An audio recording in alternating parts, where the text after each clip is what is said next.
उल्हासनगर महानगरपालिकेच्या तरण तलावाजवळ गुरुवारी पहाटे 1:15च्या सुमारास भरधाव वेगाने कार चालवणाऱ्या युवकाने 3 गाड्यांना धडक दिली।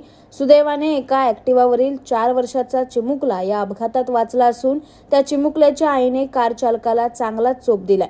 कार आणि टेम्पोला या कार चालकाने जोरदार धडक देऊन टेम्पो आणि कारचं नुकसान केलंय। या प्रकरणी स्थानिकांनी कार चालकाला मध्यवर्ती पोलीस ठाण्याच्या पोलिसांच्या ताब्यात दिलं।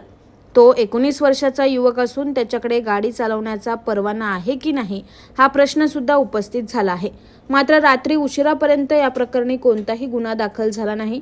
या अपघाताबाबत पत्रकारांनी पोलिसांना माहिती विचारल्यानंतर मध्यवर्ती पोलीस ठाण्याचे वरिष्ठ पोलीस निरीक्षक चौकशी करत असून या प्रकरणी गुन्हा दाखल करण्यात आला आहे।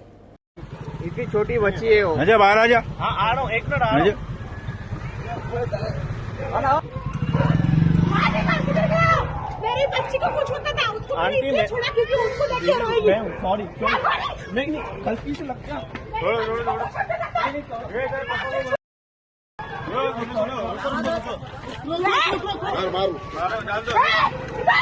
सॉरी मैं रुका हूँ। कंप्लेंट कर